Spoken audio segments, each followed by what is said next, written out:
నేను తిన్నగా విషయానికి వస్తాను. మీ కంపెనీలో తయారయ్యే ఫుడ్ ప్రొడక్ట్స్ లో విషంతో సమానమైన కెమికల్స్ ఉన్నాయి. గవర్నమెంట్ చెప్పిన మోతాదు కంటే 2-3 రెట్లు ఎక్కువే వాడుతున్నారు. ఇలా రేపటి నుంచి మీ కంపెనీలో జరగకూడదు. దీనికి సంబంధించిన ఆఫీసర్స్ అందరూ మా సైడ్ ఉన్నారు. నువ్వెవరివిరా మాకు చెప్పడానికి? హలో, ఆఫీసర్ ప్రశ్నించడు, అథారిటీ కూడా ప్రశ్నించదు. కానీ వర్కర్ నేను ప్రశ్నిస్తాను. ఐ మీన్ కార్మికుడు ప్రశ్నిస్తాడు. మీకు షాకింగ్ న్యూస్ చెప్పనా? ఇండియాలోనే నంబర్ 1 కంపెనీ అయిన సాఫ్రాన్ లో ఈ మార్పు మొదలైంది. మా యజమానికి తెలియకుండా నాణ్యమైన ప్రొడక్ట్స్ తయారు చేస్తున్నాం. ఇలా చేయడంలో మాకు ఎటువంటి భయం లేదు. ఆఫ్టర్ ఆల్ ఒక కంపెనీని మార్చేస్తే హోల్ ఇండస్ట్రీనే మార్చేయగలరా మీరు? సార్, మీకు ఇంకో షాకింగ్ న్యూస్ చెప్పనా? ఈ మార్పు ఈ రోజు నుంచి మీ అందరి కంపెనీలోనూ మొదలైంది. మీ అందరికీ అది తెలియచేసే విధంగా ఈ రోజు అందరూ భుజం మీద కర్చీఫ్ వేసుకునే పనిలోకి వచ్చారు. మన ఫ్యాక్టరీలో అందరూ కర్చీఫ్ వేసుకొచ్చారా? అవును సార్, అందరూ కర్చీఫ్ వేసుకునే వచ్చారు. ఎందుకు కర్చీఫ్ వేసుకున్నావు అని అడగండి. ఊరికే వేసుకున్నాను అంటాడు. ఎందుకు అలా వేసుకొచ్చారు అడుగు. ఎందుకు అందరూ ఖర్చు వేసుకుని వచ్చారు? ఊరికే సార్. సార్ ఊరికే అని చెప్తున్నారు సార్. ఊర్క్ సంపాదించే దిక్కు లేదు. డబ్బున్న వాడిని చూస్తే గుంజడానికి వస్తారు. ఎంత కావాలి? మాకు డబ్బు మీదో మీ పొజిషన్ మీదో అస్సలు ఆశ లేదు సార్. మేము మీరు అవ్వాలని ఎప్పటికీ కోరుకోం సార్. యజమానే సార్. మేము మామూలు కార్మికులం సార్. మేము పని చేయడానికే కదా వచ్చాం, తప్పు చేయడానికి కాదు కదా. మీరు గవర్నమెంట్ చెప్పినట్టు ప్రోడక్ట్ తయారు చేశారంటే మీకు లాభంలోనే సార్ నష్టం. మాకు ప్రాణమే లాభం సార్. మనం అందరం కలిసి ప్రజలకి మంచి ప్రోడక్ట్లు ఇద్దాం sir. Please sir, please sir, please sir.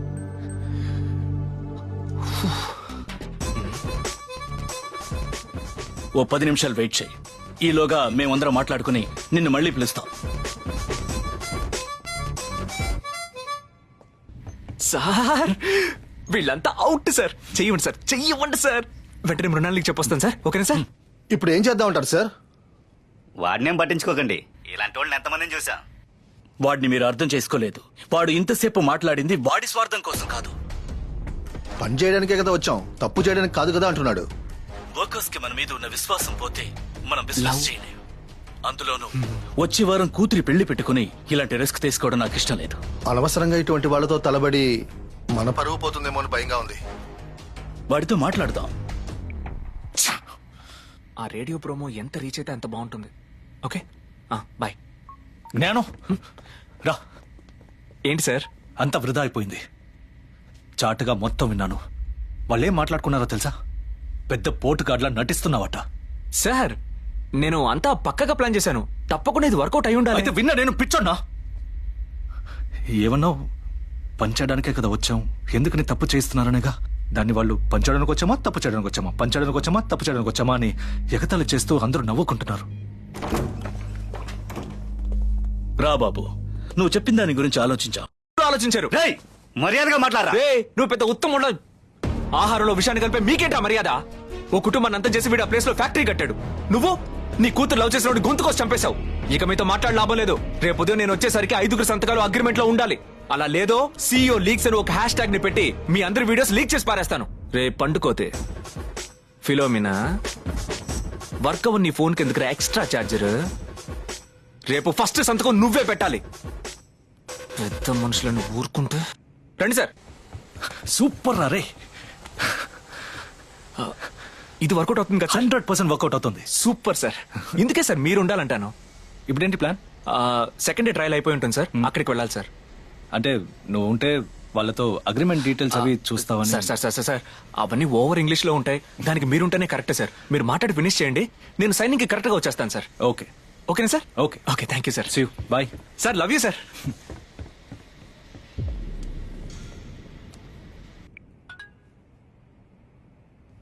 ఏం సార్ ఇది? వాడు అలా మాట్లాడుతున్నాడు. ఇంత జరిగినా నేను ఏమీ మాట్లాడలేదు. ఎందుకో తెలుసా? నాకు వాడి గురించి తెలుసు. ఆ జ్ఞానంతో వచ్చింది నా మనిషి. మీ కంపెనీ వర్కర్స్ అందరూ వాడి వెనకే ఉన్నారు. వాళ్ళని అడ్డం పెట్టుకుని మీకు ప్రాబ్లమ్స్ మీద ప్రాబ్లమ్స్ తీసుకొస్తాడు. మీరు చూశారు కదా ఎంత చీప్ గా మాట్లాడాడు. మీ వీడియోస్ ఏవి తిరిగి ఇవ్వడు. వాటితో వేరే ప్లాన్ చేశాడు. అదే సాఫ్రాన్ లో జరిగింది. సార్తో కూడా చెప్పాను. దీనికి భయపడే ఎలాగోలా బయటపడితే చాలని సాఫ్రాన్ MD అంతా సార్కి రాసిచ్చారు. సార్ ఆ అగ్రిమెంట్ చూడండి, నేను సాఫ్రాన్ ని ఎందుకు కొన్నానో తెలుసా? దీనివల్ల ఎంత లాస్ వచ్చినా ఆ జ్ఞానానికి బుద్ధి చెప్పాలని. సో అలాంటి వాళ్ళని డీల్ చేయాలంటే మీ కంపెనీ తాలూకు మేజర్ షేర్స్ ని నాకు రాసివ్వండి. దానికి ఫ్యాన్సీ అమౌంట్ ని నేను ఇప్పుడే సెటిల్ చేస్తాను. ఫ్రెండ్స్, మీ డిసైడింగ్ అథారిటీగా నన్ను చేయండి. ఆ తర్వాత వాడి సంగతి చెప్తాను. ఇంత జరిగాక వాడు మీ సైన్ తీసుకోకుండా వదిలిపెట్టడు. వాడికి సైన్ చేసిచ్చి పరువు పోవడం కంటే సార్ అడిగినట్టు రాసిచ్చేస్తే బెటర్ అని నాకు అనిపిస్తోంది. అది మాత్రమే కాదు, వాడి దగ్గర ఉన్న మీ వీడియోస్ ని నేను ఇప్పిస్తాను. ఓనర్ కి తెలియకుండా ఈ పని చేసేలోగా తల ప్రాణం తోక్కొచ్చింది. రేపటి నుంచి ఎప్పట్లాగే పని చేయొచ్చు. ఇప్పుడే మనసుకు ప్రశాంతంగా ఉంది. ఒళ్ళంతా వణుకుతుంది, కళ్ళు మూసుకుపోతున్నాయి, సరిగ్గా మాట్లాడలేకపోతున్నా. Stop it. డబ్బు తీసుకుంటున్నావుగా, సరిగ్గా యాక్ట్ చేయి. 22వ రోజు నేను తట్టుకోలేకపోతున్నాను. వణుకుతూ మాట్లాడు. సార్, టీవీ చూసావా? ఏంటి సార్? చాలా పెద్ద తప్పు చేస్తున్నారు. నాకు ఈ సాఫ్రాన్ కంపెనీ ఫుడ్ ప్రొడక్ట్స్ తిన్నందువల్లే క్యాన్సర్ వచ్చింది. కల్పిత పాత్రలతో చిత్రీకరించబడిన వీడియోల ద్వారా వినూత్నమైన పద్ధతిలో డబ్బులు గుంజే గుంపుని పోలీసులు నేడు మద్దిల పొలంలో ఖైదు చేశారు. ఇది అచ్చం కస్తూరి వీడియోలా లేదు సార్, నీకేం తెలియదు కదా. ఆఫీస్కి రా, అక్కడ మాట్లాడుకుందాం. నా పోరాటం 120 రోజులు లేదా ఎంతవరకు మన జ్ఞానం చూపించిన వీడియోలో లేదు. సాఫ్రాన్ కంపెనీ ప్రొడక్ట్స్ ని కొనకండి. ఏంటి సార్ ఆ ఇది? కంపెనీ తయారు కస్తూరి చేసే వీడియోలోనే దాంట్లో ఉంది. జ్ఞానం ఉన్నారా? చెప్పండి. సీఈఓ మిమ్మల్ని తీసుకురమ్మన్నారు. సీఈఓనా? అవును సార్.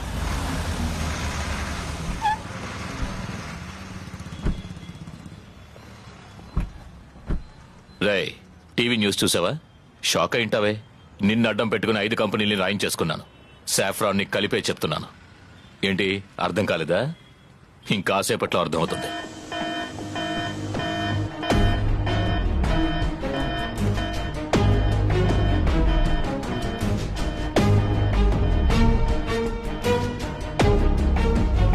ఈ కంపెనీని నా దగ్గర నుంచి రాయించేసుకున్నారు. అంతా మీ వల్లే. అసలు కొంచెం కూడా మీరు ఆలోచించరా? కస్తూరి అనే పేరుతో ఒక లేడీని యాక్ట్ చేయించి మీ అందరినీ సెంటిమెంటల్ గా మోసం చేసి ఆ జ్ఞానం సంపాదించేశాడు. రాబోయే కొత్త ఎండి వెరీ డేంజరస్. మిమ్మల్ని ఊరికే వదిలిపెట్టడు. ఈడియట్స్.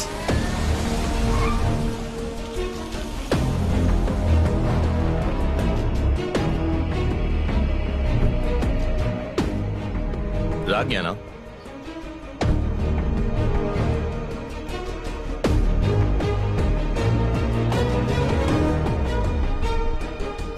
ఏంటి అలా చూస్తున్నారు? మీ పాత ఎండి నా గురించి మీతో అంతా చెప్పే ఉంటారు. దానికి కారణం నా విశ్వాసి జ్ఞానం. గుడ్ జాబ్ జ్ఞానం. అది మాత్రమే కాదు, మీలో ఎవరు యజమానికి వ్యతిరేకంగా ఉన్నారో తెలుసుకోవడానికి ఈ ట్రయల్ యూస్ అయింది. ఎప్పట్లాగే అందరూ పనిచేయండి. కాదని కొత్తగా ఏదైనా చేయడానికి ట్రై చేశారో మీలో ఏ ఒక్కరు ఇక్కడ ఉండరు. రా జ్ఞానం. రేయ్, నువ్వొక మహానటుడివిరా. ఆ రోజు నేను నిన్ను కొట్టనే లేదు, కానీ కొట్టినట్టు ఎలా యాక్ట్ చేశావు? ఏమన్నావు? మీరు కొట్టింది కూడా తట్టుకుంటాను, కానీ అర్థం కాలేదంటున్నారే, అందుకే బాధేస్తున్నావుగా. నాకు ఎక్కడ బాధగా ఉందిరా. నిన్ను నమ్మే కదా, ఎందుకని ఈ సమస్యలో మమ్మల్ని ఇరికించావు? స్టెల్లా సార్, మీకు జ్ఞానం మీద పీకల దాకా ఉందని నాకు తెలుసు. వర్కర్స్ ముందు వాడిని కొట్టి అవమానించి ఇక్కడి నుంచి తరిమేయండి. ప్రజలకు మంచి చేద్దాం అని చెప్పి యజమానికి వ్యతిరేకంగా పని చేయించాడు. మన కొత్త ఎండితో మీ ప్రమోషన్ గురించి నేను రికమెండ్ చేస్తాను. ఆ రోజు నువ్వు మాతో ఏమన్నావు? ఇప్పుడు కాదు, నేను మాట్లాడతాను దాని తర్వాత. 4వ రోజు ఫలితం చూపిస్తాను అన్నావు. ఎరా, ఇదేనా ఆ ఫలితం? కాదన్నా. ఎవరు జ్ఞానాన్ని తప్పుగా అనుకోకండి. ఏదో కుట్ర జరుగుతుంది. ఇక్కడ జరిగిన దానికి కారణం వీడు కాదు. నన్ను నమ్మండి ప్లీజ్. ఏ రోజైతే వీడి కంపెనీకి వచ్చాడో ఆ రోజు నుంచే మనందరితో ఆడుకోవడం మొదలెట్టాడు. ఎప్పుడు ఆపుతావురా ఈ నాటకాన్ని? వీడు ఉద్యోగంలో చేరిన రోజు వీడి వల్ల సమస్యలు వస్తాయని చెప్పాను, వినారా? ఏంటా చూపు? వీడినేం చేయాలి? క్షమించి వదిలేయాలా? వాళ్ళు క్షమించరా, నేను క్షమించరా? కొట్టకండి సార్, నేను చెప్పేది వినండి సార్. కొట్టకండి. వాడు ఏ తప్పు చేసి ఉండడు. వెళ్ళండి సార్, వెళ్ళండి, అందరూ వెళ్ళండి. వీడి మాటలు ఇంకెప్పుడు నమ్మకూడదు. రండి, వెళ్ళి పని చూసుకుందాం. నువ్వు నాతో రా. మన పని మనం సవ్యంగా చేద్దాం. నువ్వు కొంచెం దూరంగా ఉండు. నేను దీన్ని డీల్ చేస్తాను. నిన్ను చూస్తుంటే నాకు బాధగా ఉంది. నాకు బాధగానే ఉంది సార్. మనం చేసేది చాలా పెద్ద సాహసం. ఇందులో మనం మాత్రమే కాదు, ఎంతో మంది వర్కర్స్ జీవితాలు దాగున్నాయని 100 ఐడియాలు ఆలోచించాలంటే 150 ఐడియాలు ఆలోచించాను సార్. 100 చోట్ల జాగ్రత్తగా ఉండాలంటే 150 చోట్ల జాగ్రత్తగా ఉన్నాను సార్. అప్పుడే నా ఫ్రెండ్స్ అందరూ అన్నారు, ఏ పని చేసినా 100% మనుషుల్ని మనం తృప్తిపరచలేం. ఓ 5% ఎదిరించక మానరు. వాళ్ళని మన దారికి తీసుకురావడానికి ఓ పని చేశాను సార్. Stella Bruce. నాకు అడ్డుపడే వాళ్ళని అడ్డుకోవడానికి నేను తయారు చేసిన అడ్డుకోడే అతను. ప్రమోషన్ దొరక్క విరక్తి చెందిన అతన్ని నేను నా వైపుకి తిప్పుకున్నాను. ఇంత ఆలోచించినోడ్ని నాతో ఉన్నవాడే వెన్నుపోడు పొడుస్తాడన్న సింపుల్ విషయాన్ని ఆలోచించలేకపోయాను సార్. ఏంట్రా ఇంకా చూస్తూ నిలబడ్డా? అదే నిన్ను కొట్టమని చెప్పాడు. అది నువ్వు అనుకున్నట్టు మంచోడు కాదు, ద్రోహి. వాడిని నమ్మకు. నేను మీకేం ద్రోహం చేశాను సార్? ఎందుకు సార్ ఇలా చేశారు? మిమ్మల్ని నా గురువుగా భావించాను సార్. అన్నిటికీ నాకు తోడుగా ధైర్యంగా మీరున్నారనుకున్నాను. ఇలాంటి ద్రోహానికి పాల్పడితే వర్కర్స్ జీవితాలు నాశనం అవుతాయని తెలిసి ఒక వర్కర్గా ఈ పని చేయడానికి మీకు మనసెలా వచ్చింది సార్? చెప్పండి సార్. వర్కరా? రే, పుట్టడానికి ముందే యజమానిగా నిర్ణయించబడ్డవాడిని నేను. అర్థం కాలేదా? రా. సాఫ్రాన్ కంపెనీ తాలూకు కొత్త ఎండి వాళ్ళ అబ్బాయిని సీఈఓని చేయడానికి బోర్డ్ ఆఫ్ డైరెక్టర్స్ తో మాట్లాడుతున్నారు. వాళ్ళ అబ్బాయి ఎవరో తెలుసా? ఆదిత్యరామ్ మాధవ్. అది నేనే. ఏయ్, యజమానంటే ఎంతకైనా తెగిస్తావా? నన్ను ఎలాగైనా వాడుకుంటావా? నేను చెప్పిన దాంట్లో అర్థం ఉందని నీకు ఇంకా అర్థం కాలేదా? ఇలా చూడు, నువ్వు తప్పుడు లోకంలో బతుకుతూ తప్పుగానే ఆలోచిస్తున్నావు. ఇక్కడ ఒకడు ఆశపడేవన్నీ వాడికి దొరకాలి. దాన్నిచ్చేవాడే కార్పొరేట్. ఆ దిశగా వెళ్లేదే ఎదుగుదల. ఆ ఎదుగుదలలో ఏవైనా జరగచ్చు. దాన్నే నువ్వు విషయం అంటున్నావు. ఇప్పుడు నువ్వు చేసేవన్నీ ఎదుగుదల కోసం అంటావా? ఆ మాటకొస్తే వాళ్ళు తయారు చేసే ఆహారాన్ని తినే యజమానులు ఎంతమంది ఉన్నారు? ఎంతమంది వాళ్ళు తయారు చేసే ప్రోడక్ట్లు వాడుతున్నారు? మీకంతా శ్వాసించడానికి స్విస్, తినడానికి ఆర్గానిక్ ఫుడ్, యూజ్ చేయడానికి ఇంపార్టెంట్ ప్రోడక్ట్స్. కానీ మీ ఎదుగుదల కోసం మేము విషయాన్ని తినాలి కదూ? ఏమన్నా ఒక యజమాని కోరుకునేవని దక్కాలన్నావు కదా? ముందు మా అత్యవసరాలు మా కొంచెమైనా దక్కనివ్వు. దానికోసమే మేము పోరాడుతున్నాం. బాగా వినో, నువ్వెంత పెద్ద యజమానమైనా నేను పట్టించుకోను. ఎక్కి తొక్కేసి పోతూ ఉంటాను. నువ్వు మారవురా. ఇప్పుడు చెప్తున్నాను విను. ఏ మే 1వ తారీఖు నువ్వు వర్కర్స్ పవర్ చూపిస్తానన్నావో అదే మే 1వ తారీఖు నేను యజమాని పవర్ ఏంటో చూపిస్తాను. ఒప్పుకుంటాను, వర్కర్స్ కి యజమాని మీద ఉన్న విశ్వాసాన్ని నువ్వు కూల్చి చూపించావు. ఆ విశ్వాసం నాకు మళ్లీ దక్కాలంటే నేను సాధారణ యజమానిగా వస్తే సరిపోదు. ఒక రక్షకుడిలా, కాపాడేవాడిలా రావాలి. వాళ్ళకి నేను దేవుడిలా కనిపించాలి. అందరినీ మీరే యజమాని అవ్వాలని బతిమాలేలా చేస్తాను. ఇంకాసేపట్లో నీ నోటితో నువ్వే నన్ను యజమానని చెప్పేలా చేస్తాను. దానికిప్పుడు నేను వర్కర్స్ కి సమస్యను సృష్టిస్తాను. ఆ సమస్యలోంచి నేనే వాళ్ళని కాపాడతాను.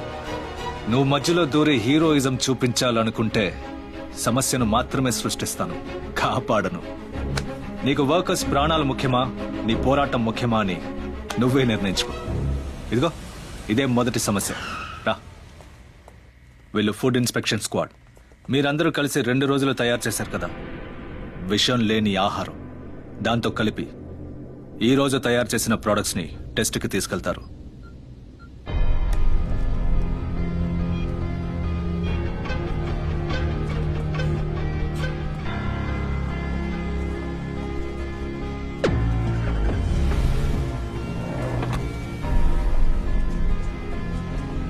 ఇప్పుడు ల్యాబ్ టెస్ట్ కి తీసుకెళ్లారే, అదేంటో తెలుసా మీకు? మనం 2 రోజులు తయారు చేసిన మంచి ప్రొడక్ట్సే కంపెనీ ప్రొడక్ట్స్ అని, ఈ రోజు మన పాత స్టైల్లో చేసిన ప్రొడక్ట్స్ ని ఎండీకి ఎదురుగా తయారు చేసిన కల్తీ ప్రొడక్ట్స్ ని ప్రూవ్ చేసి మన మీద క్రిమినల్ కేసు పెట్టబోతున్నారు. అదే వాళ్ళ ప్లాన్. పాపం జ్ఞానం, వీడికి ఇదంతా తెలీదు. నేను చెప్పాను కదా వీడు మంచోడని. జ్ఞానం, నేను దీన్ని ఊరికే వదిలిపెట్టను.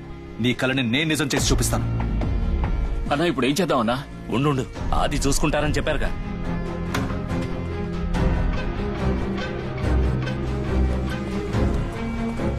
ఆయన మనల్ని వదిలిపెట్టేలా లేడు. ఈ 2 రోజులు మనం తయారు చేసిన ప్రొడక్ట్స్ ని నాశనం చేయడానికి గొడవన్ కి నిప్పంటి చేశాడు.